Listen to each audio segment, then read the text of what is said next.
الحمدللہ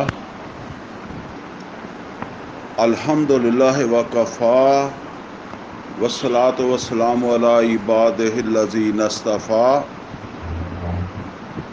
خصوصاً علی افضلہم وخاتم النبیین محمد الامین وعلی آلہ واصحابہ اجمعین.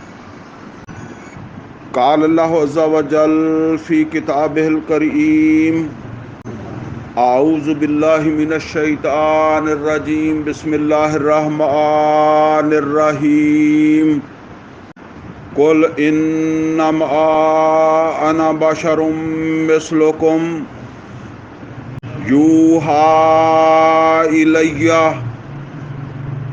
انما الہکم الہ واحد فمن کان یرجو لقاء ربہ فلیعمل عملا صالحا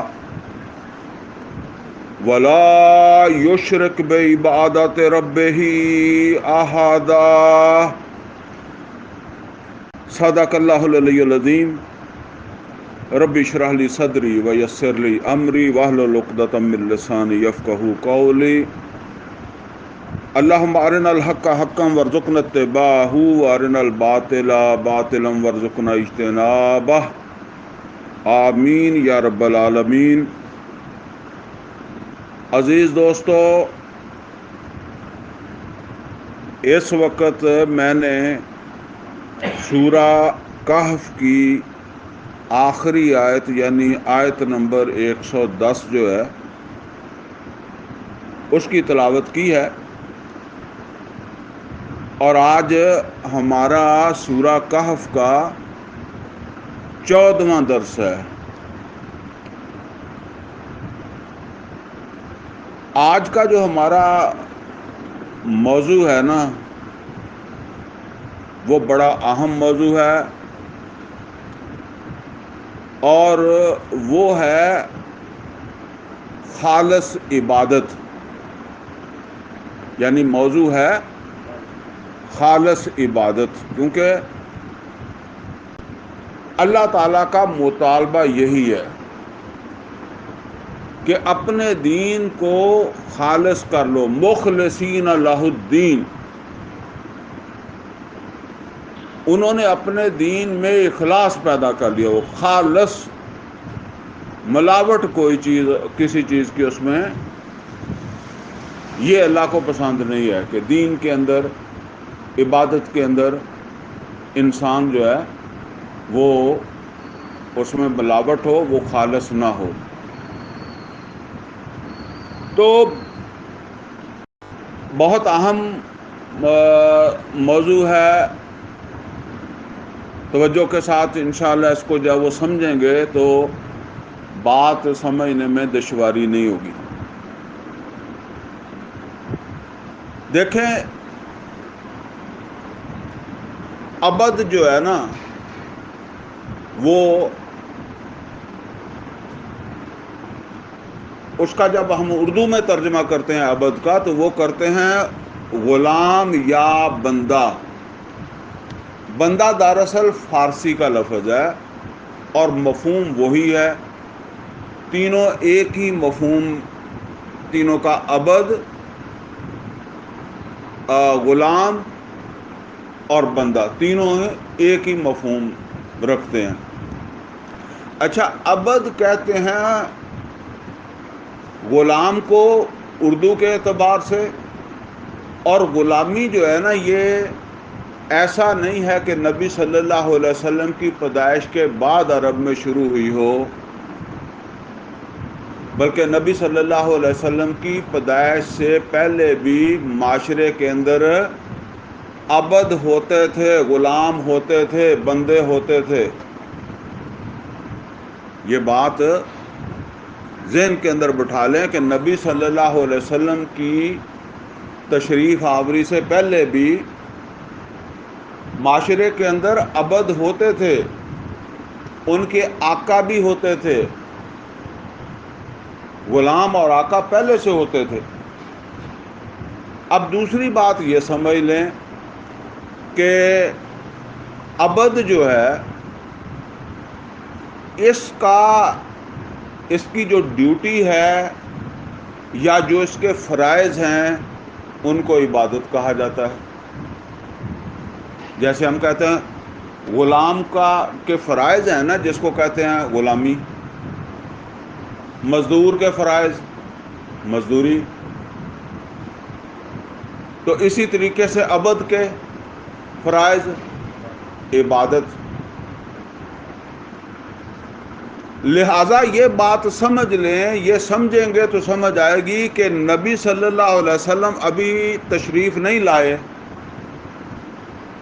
تو جب عبد ہے اور اس کا آقا بھی ہے تو اب اس کی عبادت کیا ہے؟ اب اس کی عبادت کیا ہے جبکہ نبی صلی اللہ علیہ وسلم ابھی نہیں آئے؟ دیکھیں، آج بہت بڑی غلطی ہے، ہم سے کوئی پوچھے کہ عبادت کسے کہتے ہیں، ہم کہتے ہیں جی نماز، روزہ، حج، زکوٰۃ، اس کو عبادت کہتے ہیں، تلاوت قرآن پاک کو جو ہے وہ عبادت کہتے ہیں۔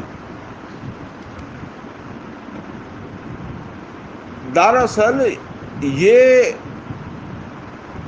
جو عبادت ہے نا، اس کا یہ مکمل تصور نہیں ہے۔ عبادت کا جو مکمل تصور ہے وہ کچھ اور ہے۔ ہاں، ان کو بھی آپ عبادت کے اجزاء کہہ سکتے ہیں۔ جس طرح میں کئی دفعہ مثال دیا کرتا ہوں کہ بعض اوقات ایک ہی لفظ جو ہے نا وہ جز کے لیے بھی استعمال ہو جاتا ہے، یا ایک ہی لفظ مفہوم ادا کر دیتا ہے جز کے لیے بھی اور وہی کل کے لیے بھی کر دیتا ہے۔ مثال کے طور پر آپ جو ہے نا وہ کسی کے باغ میں، کوئی آپ کو باغ پہ لے جائے، ملکیرہ صاحب باغ پہ لے جائیں، تو اب آپ جائیں تو اب آپ کو پتہ نہیں ہے، باغ کے اندر پیڑ کھڑے ہیں، تو آپ پوچھیں کہ یہ کس چیز کے درخت ہیں، یہ کیا ہے، تو یہ کہیں کہ بھئی یہ آم ہے۔ اچھا، ٹھیک ہے، پھر آپ آ گئے انہی کے ساتھ بازار میں، تو آپ نے بازار میں ریڑھیوں کے اوپر جو ہے وہ دیکھا کہ ایک فروٹ سے ریڑھیاں بھری ہوئی ہیں، تو آپ نے پھر ملکیرہ صاحب سے سوال کیا کہ یہ کیا ہے؟ انہوں نے کہا یہ آم ہے۔ تو اب یہاں ایک اس کے جز کے لیے وہی لفظ استعمال ہو رہا ہے اور وہاں پورے درخت کے لیے ہو رہا ہے۔ تو یہ سمجھ لیں، یہ جز ہے جس کے لیے ہم لفظ عبادت عام طور پر استعمال کرتے ہیں، لیکن اسی کو ہم کل سمجھنے لگ گئے۔ اصل دیکھیں، اب جب ابھی نبی صلی اللہ علیہ وسلم تشریف نہیں لائے تو جو عبد ہے وہ اپنے آقا کی جو عبادت کرتا ہے تو وہ کیا کرتا ہے؟ وہ اس کی نماز پڑھتا ہے، وہ اس کا روزہ رکھتا ہے، یا اس کو سجدہ کرتا ہے؟ نہیں، وہ اسے حکم دیتا ہے، وہ اس کی تعمیل کرتا ہے۔ وہ اسے کہتا ہے بکریاں چراؤ، وہ بکریاں چراتا ہے۔ وہ اسے کہتا ہے کہ بکریوں کا دودھ نکالو، وہ بکریوں کا دودھ نکالتا ہے۔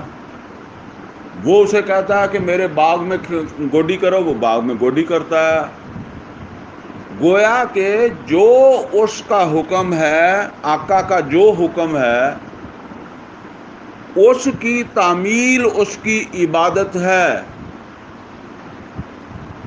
اور محمد رسول اللہ صلی اللہ علیہ وسلم کی تشریف آوری جو ہے، اس کے نتیجے کے اندر جو عبادت کا مفہوم بنا، پھر وہ کیا بنا؟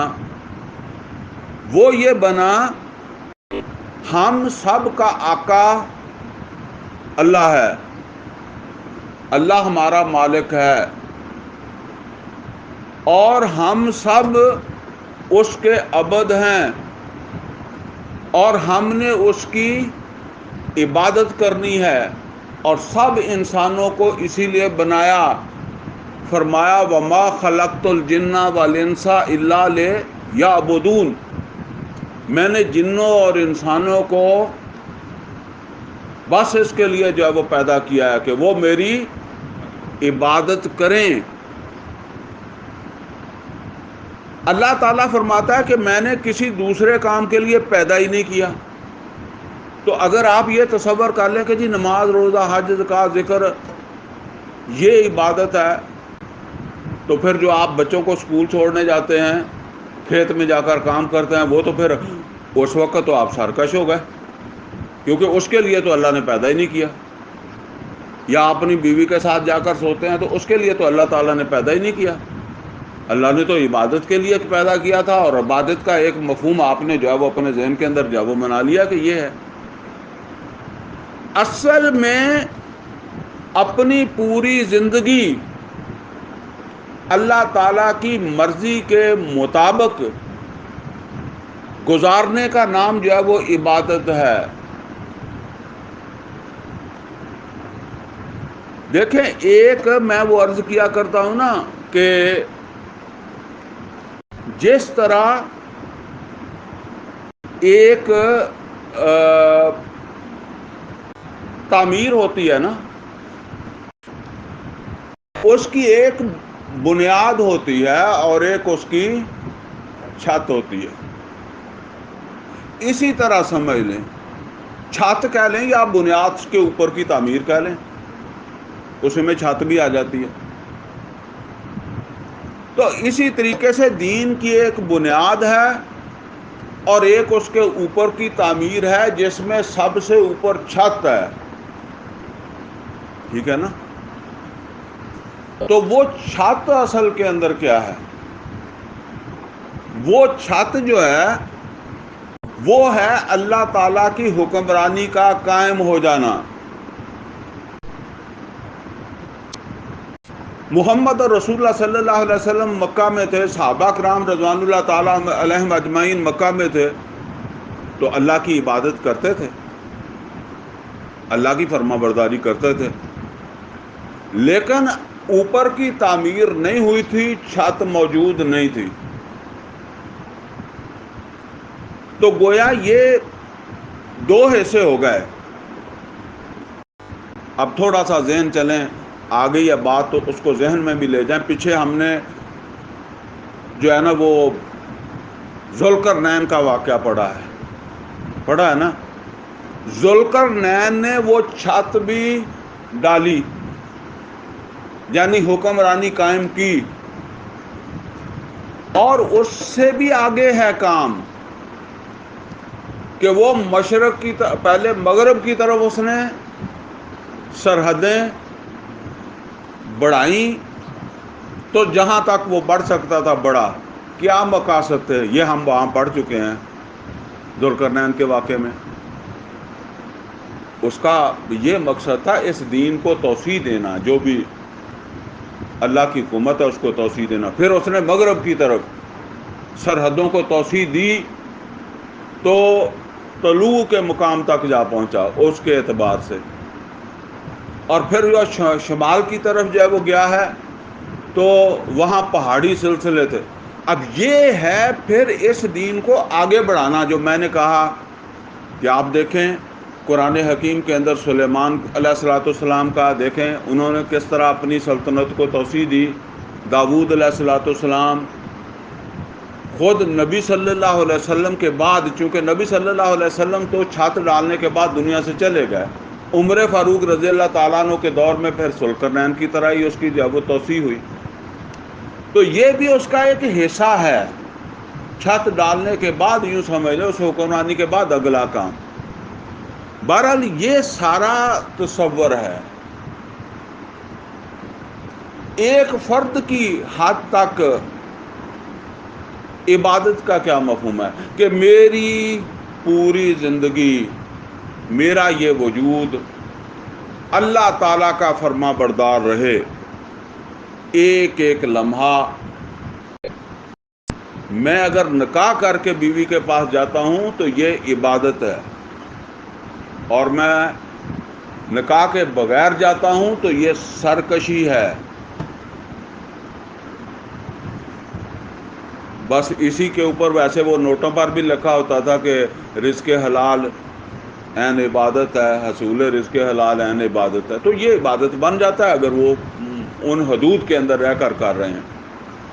یعنی ہماری عبادت کیا ہے کہ ہم ایک پنجرے میں بند ہیں، اور وہ پنجرہ ہے قرآن و سنت کا۔ میں نے کئی دفعہ آپ کو سمجھایا ہے کہ ایک پرندہ درخت پر بیٹھا ہوا ہے، ایک پرندہ درخت پر ہے اور ایک آپ کے پنجرے میں ہے۔ یہ پنجرے والا مطمئن ہے، اس کو چوگا آپ ڈال دیتے ہیں، اس کو پانی آپ ڈال دیتے ہیں، اس نے پنجرے کی قید جو ہے وہ تسلیم کر لیا۔ اس کو چھوڑ بھی دیں گے تو یہ محفوظ پنجرے میں ہی ہے، باہر جسے کبے ہی کھا جائیں گے، نہ اسے باہر رہنا آتا ہے، یہ بچپن ہی سے یہاں جوان ہوا ہے۔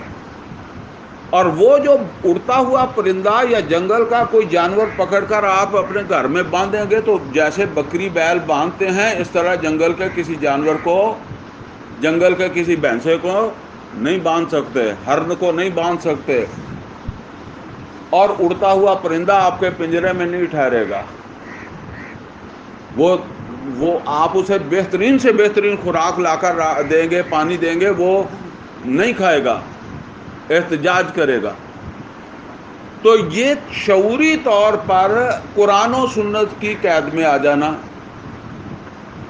اور میں وہ ایک مثال دیا کرتا ہوں کہ جس طریقے سے جب ہم گاڑی چلاتے ہیں تو گاڑی جو ہے نا، وہ کئی دفعہ ڈرائیور جو ہے وہ اونگتا ہے تو کیا ہوتا ہے، گاڑی جو ہے وہ سڑک سے نیچے اتر جاتی ہے۔ اچھا، اس کا ایک ٹائر اترا، ڈرائیور کو جاگ آ گئی تو فوراً اس نے کیا کیا، فوراً اسٹیئرنگ پھیرا اور سڑک کے اوپر آیا۔ اس نے یہ نہیں کہا کہ اب نیچے ہے تو نیچے ہی رہنے دو، نہ اس کو اس کی کوئی خوشی ہوئی ہے کہ نیچے اتر کر اسے خوشی ہوئی ہے، بلکہ اس نے اپنے آپ کو تھوڑا بہت ملامت کیا ہے کہ یہ اونگنا نہیں چاہیے تھا اور نیکسٹ ٹائم ایسا نہیں ہونا چاہیے۔ اچھا، وہ پھر چلاتا ہے، اگرچہ اس نے عہد کیا ہوا ہے کہ اب نہیں اونگنا، کچھ فاصلے پر جا کر پھر اس کو اونگ آ گئی، ٹائر پھر اتر گیا، تو اب کیا کرے گا، وہی جو اس نے پہلی مرتبہ کیا تھا، اپنے سر کو جھٹکے گا، شاید گاڑی سے اتر کر تھوڑا کھڑا بھی ہو جائے کہ ہوا شوا لگے، شیشے باندھا تو کھول دے گا، کوئی قریب ہوٹل ہے تو چائے کا کپ پی لے گا کہ نیند نہیں آنی چاہیے، پھر آگے چلتا ہے، پھر اسے نیند آ جاتی ہے، اونگ آ جاتی ہے، پھر ٹائر اترتا ہے، تو کرنا کیا ہے، وہی جو پہلے کر رہا ہے۔ اب اس قرآن و سنت کے پنجرے میں سے اگر کبھی کوئی ایسا عمل کر لیا کہ جو سمجھ لے کہ اس پنجرے سے میں نکل گیا، ان حدود سے میں آگے نکل گیا، تو اسی طریقے سے جیسے گاڑی واپس لائے نا، توبہ اسی کا نام ہے، دوبارہ اندر آنا ہے۔ لیکن جس طرح آپ ٹائر آپ نے جب سڑک کے اوپر چڑھایا ہے تو اس وقت آپ کی نیت میں یہ نہیں ہے کہ کچھ وقت کے بعد میں پھر اتاروں گا تو میں پھر اوپر چڑھاؤں گا، لیکن وہ پھر اتر گیا اور 100 دفعہ بھی اترا ہے تو آپ نے یہی کرنا ہے، اور 100 دفعہ بھی آپ باہر گئے ہیں تو آپ نے توبہ کرنی ہے، آپ نے اندر آنا ہے۔ یہ ہے ایک فرد کی عبادت، اسی میں نماز آ گئی، روزہ آ گیا، سب کو جو اللہ کا حکم ہے وہ کرنا ہے، جس سے روکا ہے اس سے رکنا ہے، ان حدود میں رہنا ہے۔ اچھا، اب یہ تو ایک فرد کی عبادت ہے، ایک اجتماعیت۔ دیکھیں، ہم ایک فرد بھی ہیں اور ایک امت بھی ہیں۔ دیکھیں نا، جب ہم کہتے ہیں کہ امت مسلمہ، تو امت مسلمہ جب ہم کہتے ہیں تو ہم امت کا ایک جز ہیں، میں بھی اس کا جز ہوں، آپ بھی جز ہیں۔ لیکن جب میں کہتا ہوں کہ میں تو پھر کلی ہوں، میں اپنی ذات کے اعتبار سے کل ہوں، لیکن جب میں امت کا حصہ ہوں تو کیا ہوں، جز ہوں، اور سب سے مل کر امت بنتی ہے۔ اور جب وہ چھت قائم ہوگی، اللہ تعالیٰ کا نظام قائم ہوگا جو محمد رسول اللہ صلی اللہ علیہ وسلم نے قائم کیا، تو ظاہر بات ہے کہ ایک ریاست جو ہے، ایک نظام جو ہے، ریاست کا ایک نظام ہوتا ہے، ایک قانون ہوتا ہے. اب اس ریاست کی عبادت کیا ہے؟ یہ تو فرد کی عبادت ہے نا جو آپ نے سمجھ لی. یہ عبادت مکہ میں بھی ہوتی تھی، لیکن پھر ہجرت کے بعد ریاست وجود میں آئی ہے. تو ریاست کی عبادت کیا ہے؟ ریاست کی عبادت یہ ہے کہ ریاست کا جو نظام ہے، ملک کا جو نظام ہے، یہ نظام جو ہے اس میں اللہ کے مقابلے میں کسی کی بات نہ چلے، نہ معاشرت میں، نہ معاش میں، نہ حکومت کے اندر. سب سے اونچی بات کس کی ہے؟ وہ اللہ کی ہے. اس کے اوپر جو ہے وہ بعد میں بات کرتے ہیں. پہلے ہم ذرا وہ ایک فرد کی سطح کے اوپر جو عبادت ہے نا اس کو سمجھ لیں، جس کا ذکر جو ہے وہ اس آیت میں آیا. انشاءاللہ آپ توجہ رکھیں گے تو بہت اہم بات ہے، سمجھ آ جائے گی. یہ آیت نمبر 110 ہے سورہ کہف کی. فرمایا قل، اے محمد رسول اللہ صلی اللہ علیہ وسلم کہہ دیں، انما انا بشر مثلکم، دیکھو میں تمہارے جیسا ہی ایک بشر ہوں، تم جیسا، مثلکم تمہارے جیسا ایک بشر ہوں. اچھا، یہاں یہ بھی بات سمجھ لیں کہ ہماری بدقسمتی یہ ہے کہ وہ ہمارے جب بحثیں ہوتی ہیں نا، وہ اہل حدیثوں کی بحث اور یا سنیوں کی بحث، تو اس میں یہ بہت آپ سنتے ہوں گے، ٹھیک ہے نا. وہ اہل حدیث اس بات کے اوپر بڑا زور دیتے ہیں، مثلکم کہہ دیا، ٹھیک ہے نا. ٹھیک ہے یہ کہہ دیا، لیکن یہ بات جو کہی گئی ہے کس اصلی بات کیا کہی گئی ہے؟ یعنی اتنا زور اس کے اوپر لگا دیتے ہیں کہ وہ جو اصلی بات ہے وہ تو کرتے ہی نہیں ہیں، ٹھیک ہے نا. آج اس کو سمجھ لیں وہ اصلی بات کیا کہی ہے. فرمایا قل، اے نبی صلی اللہ علیہ وسلم ان سے کہہ دیں، انما انا بشر مثلکم، بے شک یقیناً میں بھی تمہارے جیسا ایک بشر ہوں، لیکن تمہارے اور میرے درمیان ایک فرق ہے. وہ کیا ہے؟ یوحا الیہ، میری طرف وحی کی جاتی ہے، وحی آتی ہے جو تمہاری طرف نہیں آتی. میں تم سے اگر مختلف ہوں تو اس وحی کی بنیاد کے اوپر مختلف ہوں. میں اللہ کا پیغمبر ہوں. یوحا الیہ، میری جانب وحی آتی ہے. اب اس وحی کا لب لباب کیا ہے؟ وحی کا لب لباب یہ ہے کہ انما الہکم الہ واحد، انما الہکم الہ واحد، تمہارا معبود بس وہ ایک ہی معبود ہے، کوئی دوسرا جو ہے وہ معبود نہیں ہے. معبود کسے کہتے ہیں؟ جس کی عبادت کی جاتی ہے. تم کسی کی عبادت نہیں کرو گے، جیسے آیا نا اللہ تعبد الا اللہ، عبادت نہیں کرو گے اللہ کے سوا کسی کی. یہ اللہ تعالیٰ فرما رہا ہے کہ تم نے صرف ایک معبود کی عبادت کرنی ہے. اور آگے کیا فرمایا؟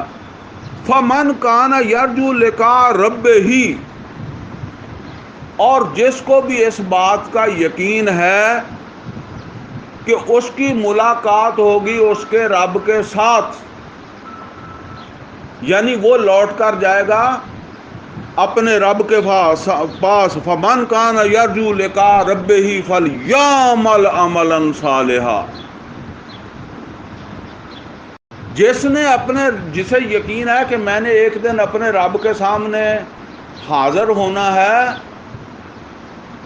تو وہ کسی اور پر بھروسہ کر کے نہ رہے، کسی 11ویں والے کے اوپر بھروسہ کر کے نہ آ جائے، کسی پیر کے اوپر بھروسہ نہ کر کے آ جائے، کسی اپنے، ہوتا ہے نا کہ ہمارے باپ دادا بڑے بزرگ تھے، انہی کا کوئی آسرا مجھے مل جائے گا، فَلْيَعْمَلْ عَمَلًا صَالِحًا،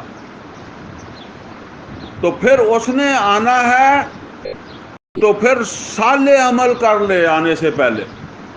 وہ صالح عمل کیا ہے؟ وہ اس دنیا میں کر رہے ہیں، جو بھی جان مال کی قربانی ہے وہ اس دنیا میں دینی ہے۔ فَلْيَعْمَلْ عَمَلًا صَالِحًا، تو اس کو چاہیے کہ وہ اچھے عمل کر لے۔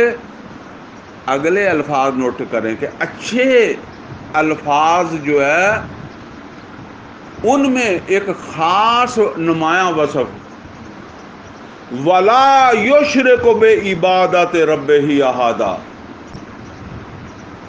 کہ اس نے جو عمل کیے ہیں اس کی اس عبادت میں، کیونکہ اس کا عمل کیا ہے، اگر اس نے اللہ کو مان کر عمل کیا ہے تو پھر یہ عبادت ہے، عمل اچھا ہے، لیکن یہ عمل بھی خالصتاً اللہ کے لیے ہی کیا ہے، اللہ کو ہی الہ مانا ہے، کیونکہ دوسرا کوئی الہ نہیں ہے۔ وَإِلَٰهُكُمْ إِلَٰهٌ وَاحِدٌ، ایک ہی معبود ہے اور اسی معبود کی عبادت کی ہے۔ وَلَا يُشْرِكُ فِي حُكْمِهِ أَحَدًا، اور اس نے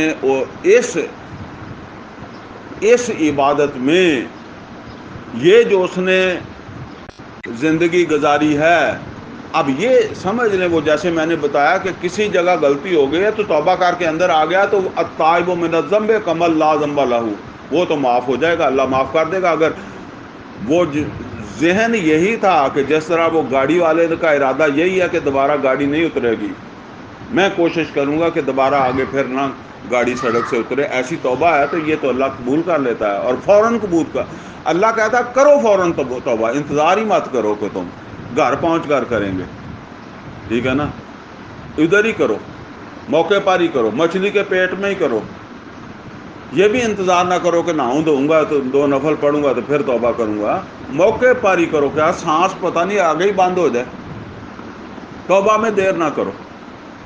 تو فرمایا وَلَا يُشْرِكْ بِعِبَادَةِ رَبِّهِ أَحَدًا، تو ایسے عمل کہ جس میں اس کی یہ عبادت جو ہے، اب عبادت سے مراد کیا ہے کہ اس نے یہ جو زندگی گزاری ہے وہ قرآن و سنت کی جو حدود ہیں ان حدود کے اندر اس نے جب رہ کر گزاری ہو، اور خالصتاً اللہ کو معبود مان کر جب وہ گزاری، تو وہ کون، جس کو یقین ہے کہ میں نے اپنے رب کے سامنے آنا ہے، تو وہ پھر یہاں سے یہ تیاری کر کے جب وہ وہاں آ جائے۔ اچھا جی، یہ کیا ہے؟ یہ ایک فرد کی عبادت ہے، ایک امت، اجتماعیت، ایک ریاست۔ اب وہ نبی صلی اللہ علیہ وسلم کی جو جدوجہد تھی اس کے نتیجے میں ریاست وجود میں آئی تھی نا، تو اب ریاست کی عبادت کیا ہے؟ ریاست کی عبادت نوٹ کر لیں، اگرچہ یہ مضمون جو ہے نا یہ سورہ کہف کے، بہرحال وہاں کچھ اور انداز سے یہ باتیں ہوئی ہیں، سورہ کہف کا ہمارا درس نمبر 4 بھی ہوا ہے، اور طریق القرآن کی جو کلاس نمبر 36 ہے 37 ہے، بلکہ طریق القرآن کی وہ جو یہ 35 36 37 سے آگے بھی ہیں، یہ جو کلاسیں ہیں نا جن کے اندر جو ہے وہ فساد فی الارض کے حوالے سے گفتگو ہوئی ہے، وہ ساری جو ہے وہ بڑی اہمیت کی حامل ہے۔ تو بہرحال جو ہے نا وہ اب نبی صلی اللہ علیہ وسلم کی اس جد و جہد میں وہ ریاست وجود کے اندر آئی ہے. اب ریاست کی عبادت یہ ہے کہ اس ریاست میں اللہ کے حکم کے علاوہ کسی کا حکم نہ چلے.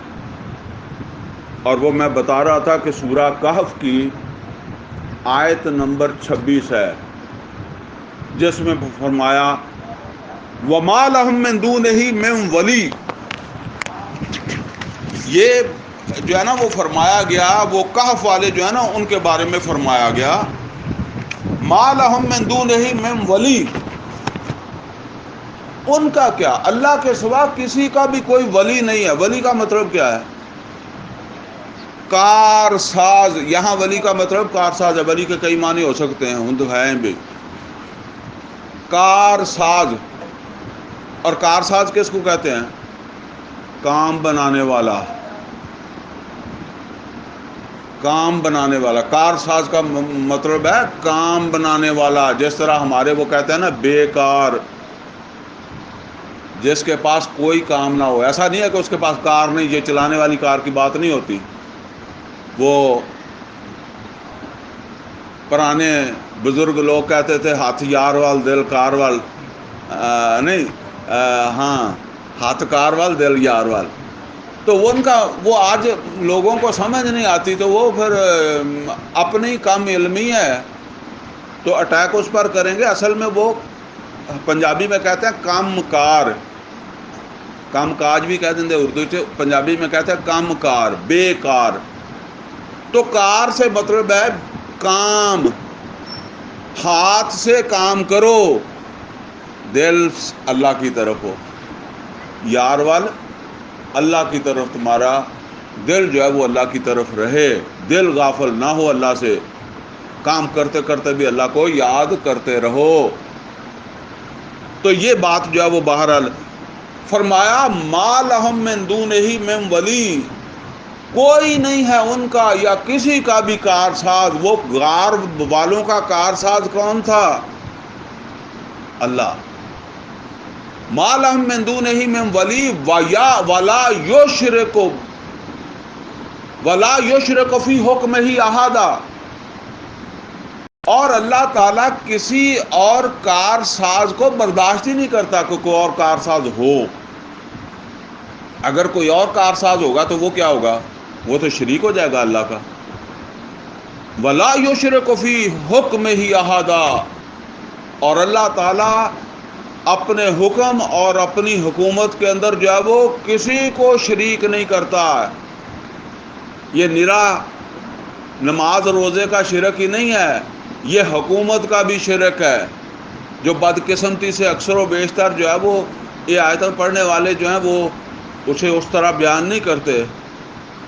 وہ پیر کے اوپر تو اٹیک کریں گے، لیکن جو حکمرانی کا شرک ہے اور جس کے نتائج خود ان کے اپنے وجود کے اوپر بھی پڑ رہے ہیں. میں وہ کہا کرتا ہوں کہ دیکھیں ایک آدمی نے جا کر پیر کو سجدہ کر دیا ہے، اتنا بڑا جرم نہیں ہے، ایک فرد کا گناہ ہے، آپ کو کوئی فرق نہیں پڑا.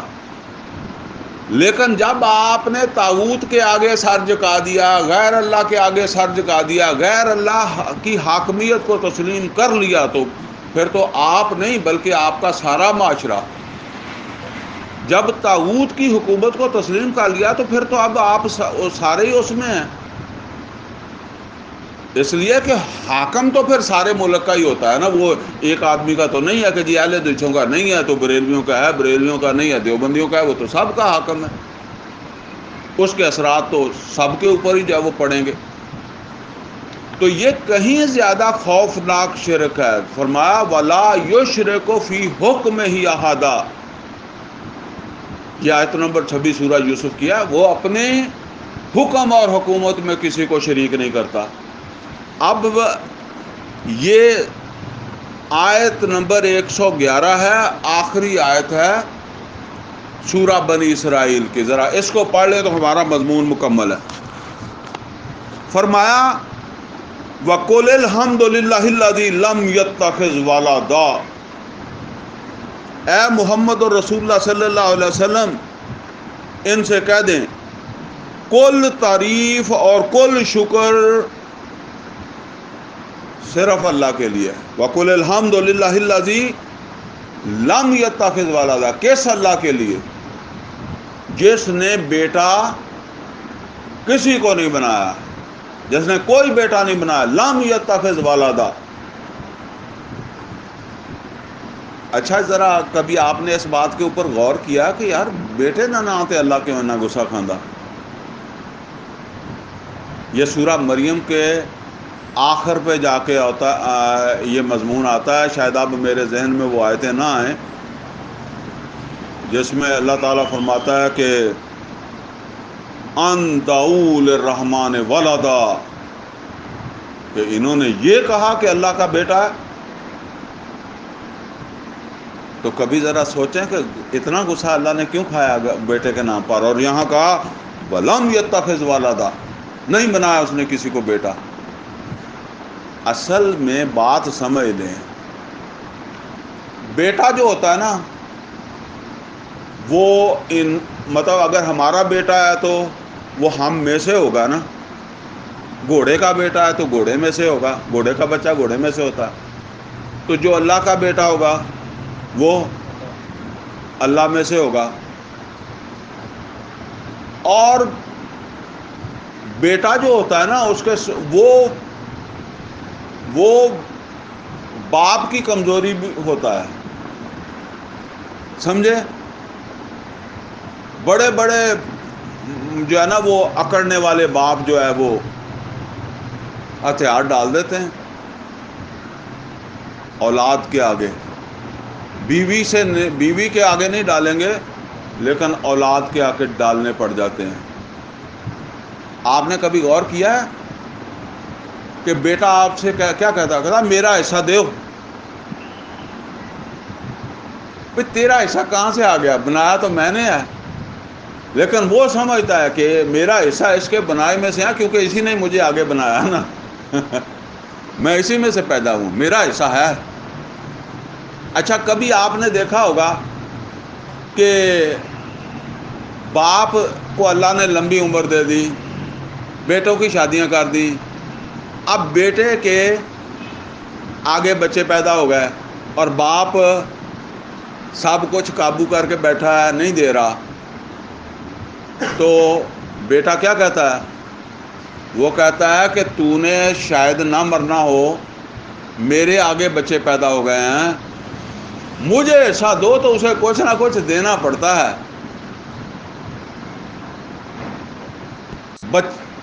وہ اس کو جو ہے نا وہ وہاں وہ بے بس ہوتا ہے۔ اللہ تعالیٰ یہ بات فرما رہا ہے کہ میں نے اپنی بے بسی کا سامان نہیں کیا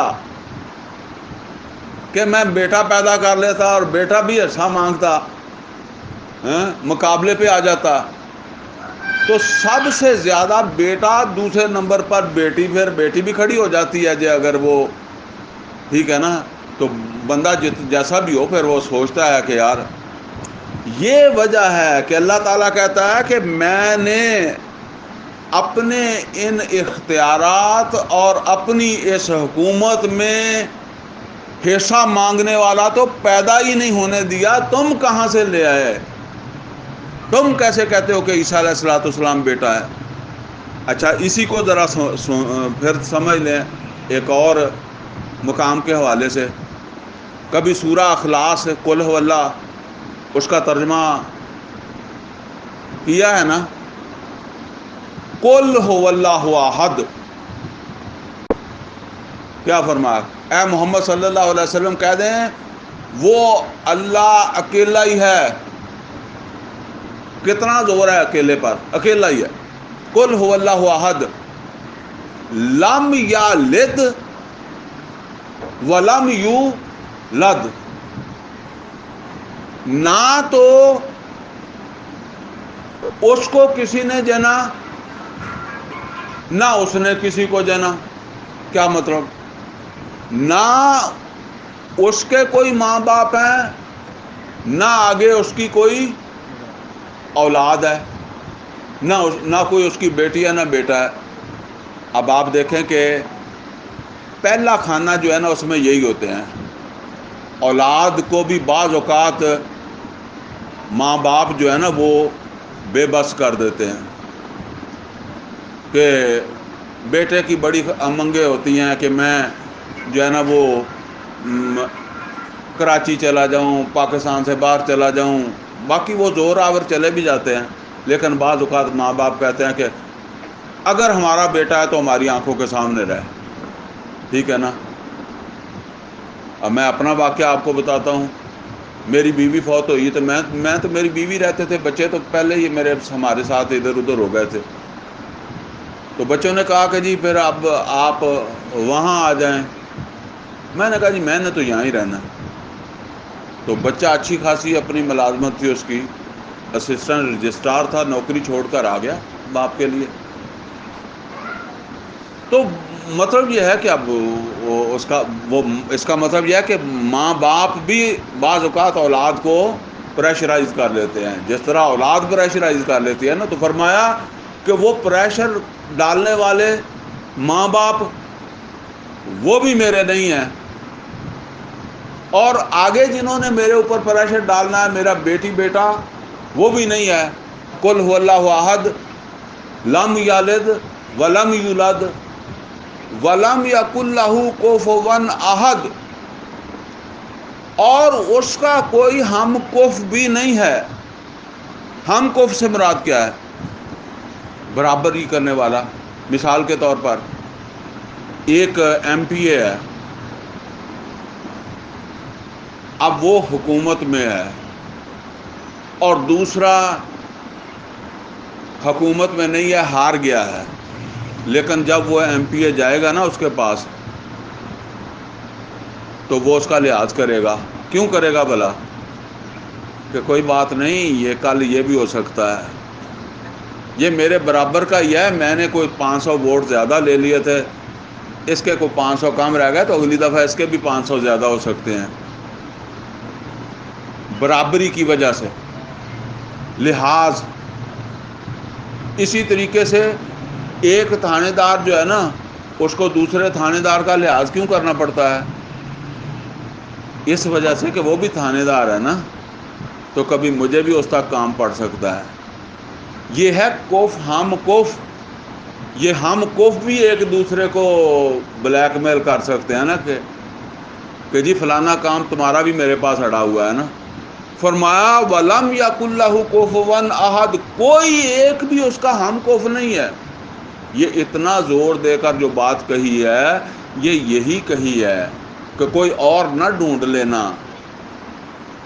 کوئی اور حاکم نہ بنا لینا، کسی اور کو سہارا نہ بنا لینا، کوئی نہیں ہے. تو فرمایا اب اس کو ذرا دوبارہ پڑھ لیں. قل وقل الحمد للہ الذی لم یتخذ ولدا. نبی صلی اللہ علیہ وسلم کہہ دیں کہ کل تعریف و کل شکر اس ذات کے لیے لم یتخذ ولدا، جس نے کسی کو بیٹا نہیں بنایا.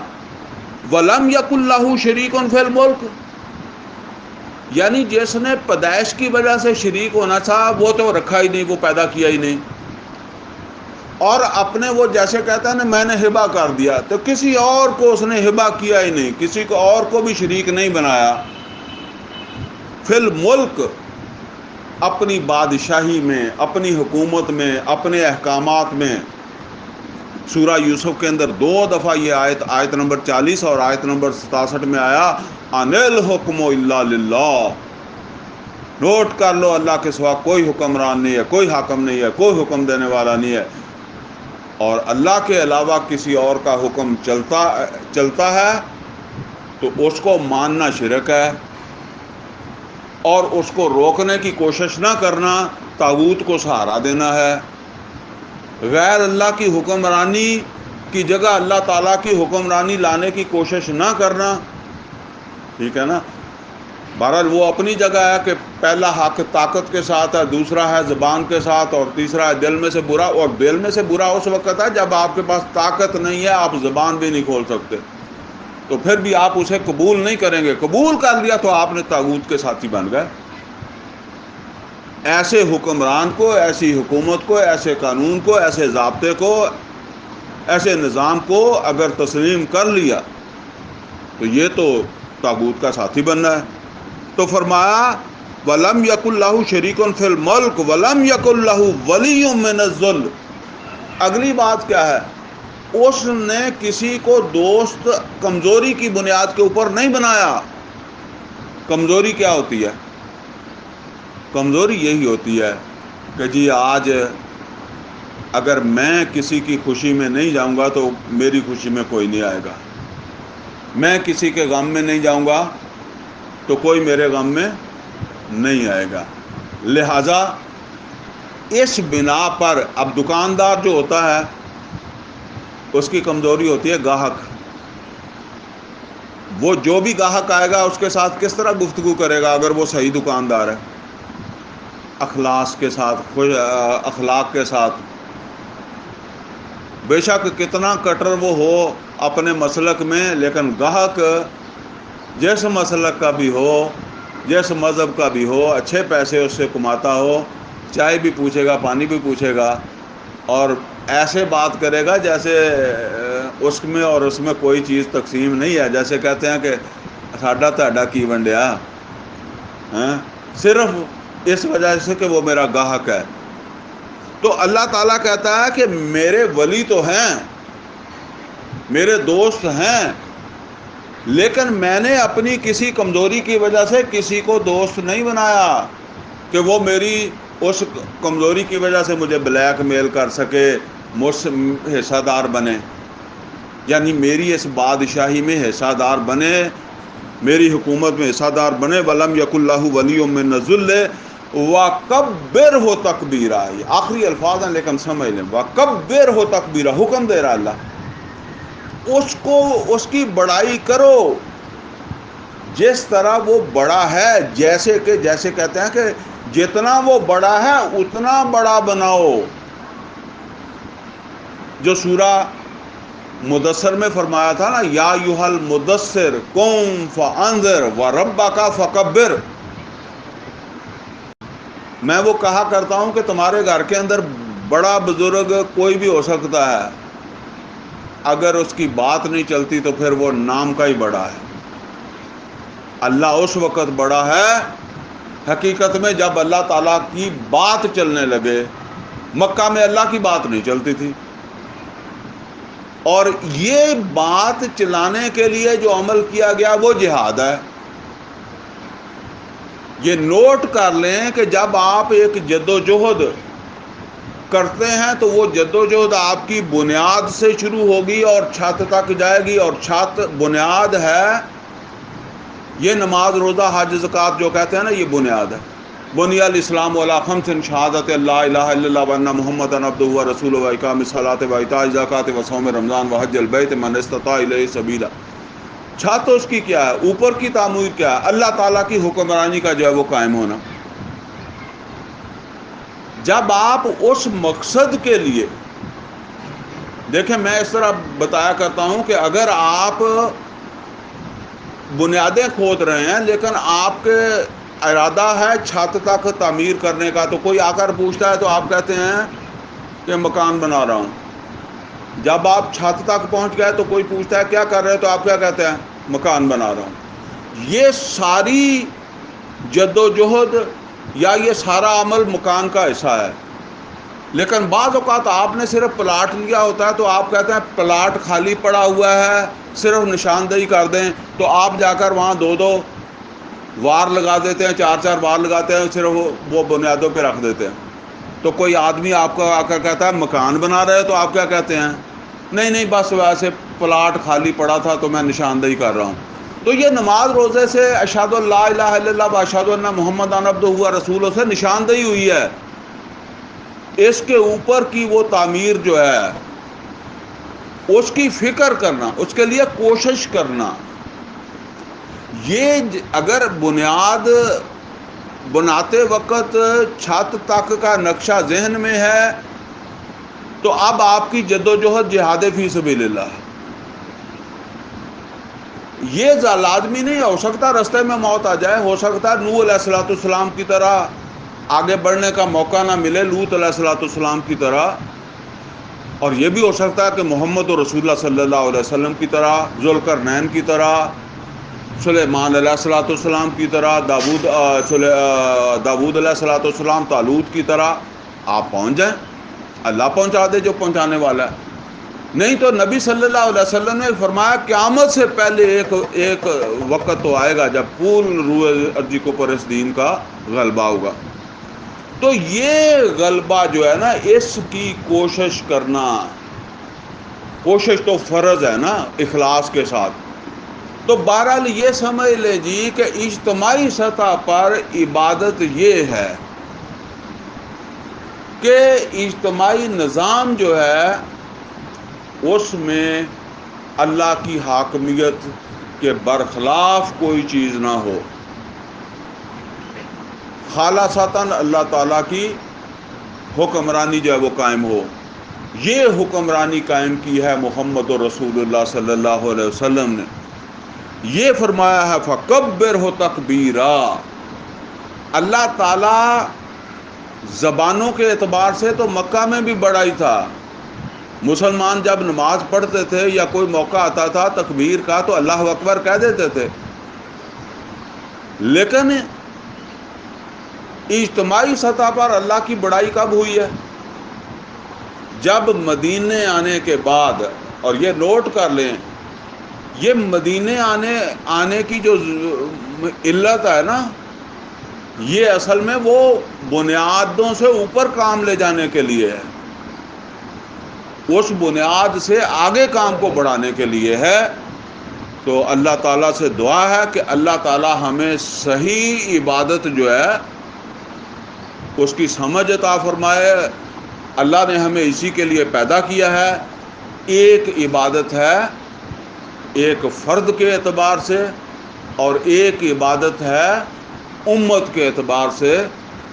اللہ تعالیٰ اور نبی صلی اللہ علیہ وسلم نے ان دونوں سطحوں کے اوپر جو ہے وہ کام کیا ہے، اور جب اللہ کی حکمرانی قائم ہوئی ہے تو پھر اللہ کی طرف سے وہ آیت نازل ہوئی ہے، الیوم اکملت لکم دینکم واتممت علیکم نعمتی ورضیت لکم الاسلام دینا۔ اللہ راضی ہو گیا۔ تو اللہ کی رضا اس میں ہے۔